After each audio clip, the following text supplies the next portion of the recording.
ஓம் சாந்தி. June 14, 2025 காலை முரளி பாப்தாதா மதுபன். இன்னைக்கு தலைப்பு இனிமையான குழந்தைகளே. உங்களுக்கு இப்போது ஞானத்தின் 3வது கண் கிடைத்துள்ளது. எனவே இப்போது உங்கள் கண் எதிலையுமே மூழ்கிவிடக் கூடாது. அப்பா சொல்றாரு, இனிமையான குழந்தைகளே, நமக்கு இப்போ ஞானத்தின் 3வது கண் கிடைத்திருக்கிறது. அது ஆத்மான்ற புரிதல் கிடைச்சிருக்கு. அதனால் நம்ம வேற லௌகீக விஷயத்தில் போய் மூழ்கி விடக்கூடாது. கேள்வி: யாருக்கு பழைய உலகத்தின் மீது எல்லை இல்லாத வைராகியம் இருக்குமோ அவர்களின் அடையாளம் என்னவாக இருக்கும்?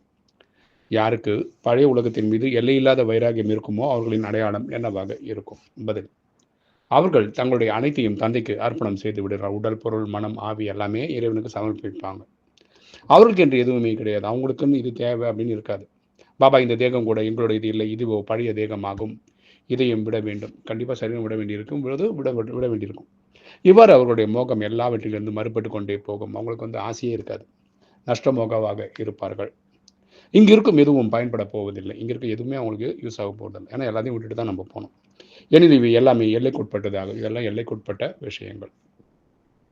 இன்னைக்கு இந்த ஆரணி முதல் பாயிண்ட்டு, இந்த பழைய உலகத்தின் மீது எல்லை இல்லாத வைராகியம் உடையவராகி தனது அனைத்தையும் அர்ப்பணம் செய்து விட வேண்டும். நமக்கு கலியுகத்தின் மேலே ஒரு வைராகியம் வேணும். அதாவது ஒரு பிடிப்பு இல்லாமல் இருக்கணும். நமக்கு தேவையானதெல்லாம் அப்பாவோட நினைவு, வீட்டுக்கு போகணும், சத்தியுகத்துக்கு வரணும். நம்முடையது என்று எதுவுமே இல்லை. இந்த தேகம் கூட நம்முடையது இல்லை. இவற்றின் இந்த மோகத்தை தோன்றியது நஷ்டமோகம் ஆக வேண்டும். ஸோ இந்த நிலையில் இருக்கிற அந்த உடல் கூட இந்த ஆத்மா நடிக்கிறதுக்காக இப்போ கிடைச்ச ஒரு பொருள், அப்படி தான் புரிதல் இருக்கணும். 2, ஒருபொழுதும் ரெஜிஸ்டரில் கரைப்பட்டு விடும் வகையில் அப்பேற்பட்ட எந்த ஒரு தவறும் செய்யக்கூடாது. நம்ம ஒரு நாள் ஃபுல்லாக என்னென்ன செய்கிறோம் அப்படின்றத ஒரு சார்ட் வைக்கணும். அந்த சார்ட்டில் நெகட்டிவான விஷயங்கள் எதுவும் ஏறக்கூடாது. அனைத்து தெய்வீக குணங்களையும் தாரணை செய்ய வேண்டும். தெய்வீக குணங்களும் நம்ம தாரணை பண்ணணும். உள்ளுக்குள் கோபத்தின் சிறிதளவு கூட இல்லாது இருக்கட்டும். நமக்கு கோபன்ற ஒரு அம்சம் கூட இருக்கக்கூடாது.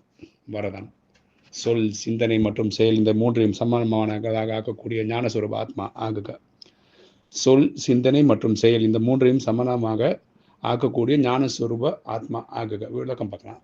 இப்போது வானப்பிரஸ்த நிலையில் செல்வதற்கான சமீபத்தில் வந்து கொண்டிருக்கின்றது. வானப்பிரஸ்த நிலைன்னா பக்தியில் அது 60 வயசு. இப்போ ஞானத்தில் உங்களுக்கு எப்போ ராஜயோகம் கிடைக்குதோ அதுதான் உங்களுக்கு வானப்பிரஸ்த நிலை. எனவே பலவீனங்களாகிய எனது மற்றும் வீணானவற்றின் விளையாட்டை முடிவடை செய்து சொல், சிந்தனை மற்றும் செயலை சமமாக ஆக்குங்கள். ஸோ என்னோடது இந்த ஈகோவெல்லாம் இப்போ ஜெயிச்சிடணும். ஓகே, இப்போ எண்ணம், சொல், செயலெல்லாம் சமமாக இருக்கணும். சொல்கிறதான் செய்யணும், செய்கிறதான் சொல்லணும். அப்பொழுது ஞானஸ்வரூபமானவர்கள் என்று கூற முடியும். அப்படி தான் ஞானம் இருக்கிறவங்கன்னு சொல்ல முடியும். யார் அப்பேற்பட்ட ஞானஸ்வரூபமான ஆத்மாக்களாக இருக்கின்றார்களோ அவர்களுடைய ஒவ்வொரு கர்மம், சம்ஸ்காரம், குணம் மற்றும் கடமையும் சக்திசாலியானதாக தந்தைக்கு சமமாக இருக்கும். அவங்க கிட்டத்தட்ட பாப் சமானாக இருப்பாங்க. அவர்கள் ஒருபொழுது வீணான மற்றும் விசித்திரமான விளையாட்டை விளையாட முடியாது. அவங்க தேவையில்லாத விஷயங்களில் ஈடுபட மாட்டாங்க. சதா பரமாத்மாவை சந்திக்கும் விளையாட்டில் பிஸியாக இருப்பார்கள். அவங்க பரமாத்மா சந்திக்கக்கூடிய சந்தியில் பிஸியாக இருப்பாங்க. ஒரு தந்தையுடைய சந்திப்பை கொண்டாடுவார்கள் மற்றும் பிறரையும் தந்தைக்கு சமமாக ஆக்குவார்கள். ஓகே, அவங்க நிறைய பேரை பாபா கிட்ட அறிமுகப்படுத்துவாங்க. ஓகே, பாப் சமானாக்கிறதுக்கு முயற்சி பண்ணுவோம். ஸ்லோகன்: சேவைகளுடைய ஊக்கம் சின்ன சின்ன வியாதிகளை அமிழ்த்தி விடுகிறது.